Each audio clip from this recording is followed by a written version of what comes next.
Aujourd'hui les amis, j'avais envie de vous parler de la COP26 qui se tient en ce moment à Glasgow en Écosse depuis le 31 octobre et ce jusqu'au 12 novembre. Bon, en fait, la COP26 devait initialement se tenir l'an passé, mais Covid, la crise sanitaire, tout ça, la réunion avait finalement été reculée d'1 an. Organisée seulement quelques mois après les conclusions ultra alarmantes du rapport du GIEC, le groupe d'experts intergouvernemental sur l'évolution du climat, la COP26 était particulièrement attendue cette année. Alors qu'est-ce qu'une COP? Pourquoi un ministre a-t-il fait un discours les pieds dans l'eau? Aujourd'hui les amis, j'avais envie de répondre à la question pourquoi la COP26 pourrait être celle de la dernière chance. Salut, c'est Gaspard G, j'ai 23 ans, je fais des vidéos autour de l'actualité et de la politique. 56% des gens qui regardent mes vidéos ne sont pas encore abonnés à ma chaîne YouTube. Alors, c'est le moment de le faire, très concrètement. Cette année, la COP, présidée par le Royaume-Uni, réunit les dirigeants de 197 parties signataires. Parmi eux, on retrouve 196 pays, plus une institution qui est l'Union Européenne. Mais alors, concrètement, qu'est-ce qu'une COP?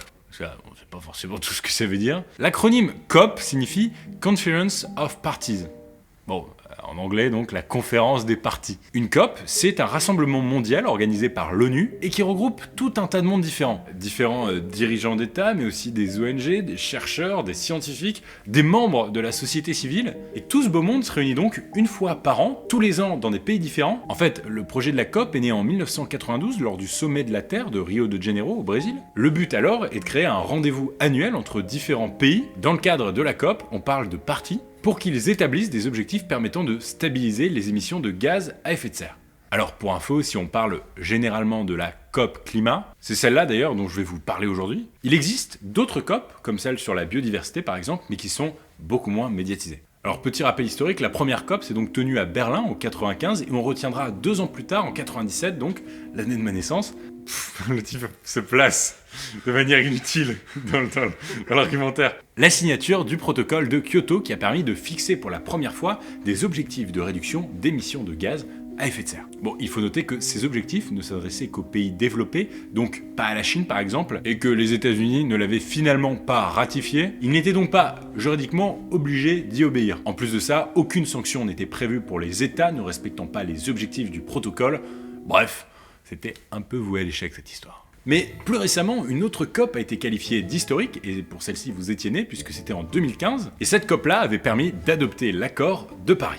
Cet accord donc, qui réunit 195 pays à travers le monde, vise à limiter à 2 degrés l'augmentation de la température mondiale au cours du siècle. Le tout en cherchant des moyens de ramener cette augmentation à 1,5 degrés Celsius. Bref, 6 ans plus tard, seule la Gambie a pris les mesures adéquates pour maintenir le réchauffement en dessous des 2 degrés Celsius et les discours alarmants sur l'urgence climatique sont de plus en plus nombreux. Cet été, vous vous en souvenez certainement, le rapport du GIEC a notamment tiré la sonnette d'alarme en disant entre autres que 2 régions du monde sont désormais inhabitables et qu'il est probable qu'à ce rythme, le seuil symbolique des 1,5 degrés devrait être finalement dépassé vers 2030. Ce qui est super flippant parce que c'est beaucoup plus tôt que prévu. Dans ce contexte-là, la COP26 était particulièrement attendue et plusieurs personnalités ont tenu à rappeler qu'il ne fallait plus seulement tenir de beaux discours sur l'environnement, mais qu'il était temps d'agir.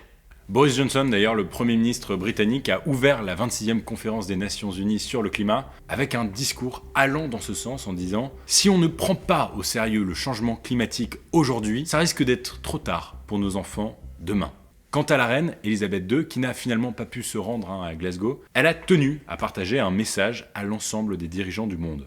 That you left this conference as a community of nations, with a determination, a desire and a plan to address the impact of climate change, and to recognize that the time for words has now moved to the time for action.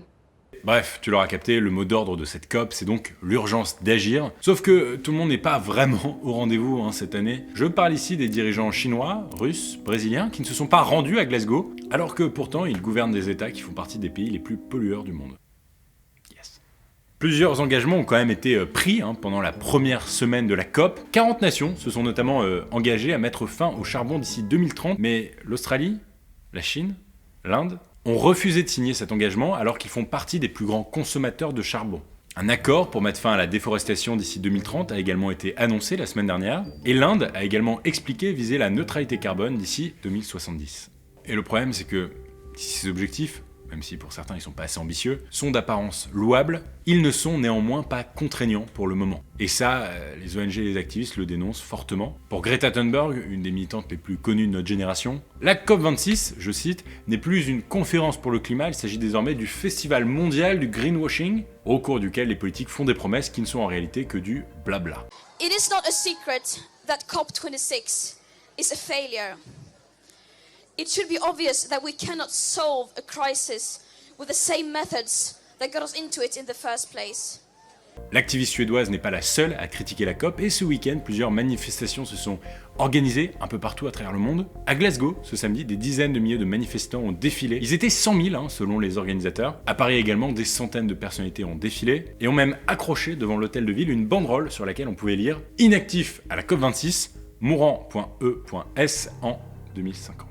A noter que parmi les manifestants à Paris, on pouvait apercevoir notamment le candidat écologiste à la présidentielle, Yannick Jadot, et le candidat insoumis, Jean-Luc Mélenchon. Concrètement, les personnes qui ont manifesté ce week-end ont demandé aux dirigeants de prendre immédiatement des mesures pour faire face à l'urgence climatique, particulièrement dans les pays du Sud, qui sont souvent très pauvres et qui malheureusement sont déjà fortement touchés par le réchauffement climatique alors qu'ils n'en sont historiquement pas responsables. D'ailleurs, lors de la COP de Copenhague en 2009, les pays du Nord avaient promis qu'ils verseraient 100 milliards de dollars chaque année dès 2020 à ces pays en difficulté. Mais bon, finalement, l'échéance a été décalée à 2023, alors que l'urgence climatique, elle, ne se fait pas attendre. D'ailleurs, vous avez peut-être vu cette image passer, mais pour prouver l'urgence d'agir, le ministre des Affaires étrangères de Tuvalu, Simon Kof, a décidé d'enregistrer un discours pour la COP, les pieds dans l'eau. Alors, si tout de suite l'image peut faire sourire, c'est en fait une vidéo qui est très forte et très symbolique. En fait, en se filmant ainsi, il a voulu montrer concrètement au reste du monde que l'État et archipel polynésien est menacé par la montée des eaux et pourrait disparaître d'ici une dizaine d'années. Alors voilà, la COP26 se terminera ce vendredi, on verra donc quels engagements seront pris par les différents États. Donne-moi ton avis en commentaire, dis-moi si tu penses que la COP26 a le pouvoir de faire changer les choses. C'était Gaspard G, une vidéo tous les mardis et tous les jeudis à 21h. Active la cloche pour ne rien rater, abonne-toi.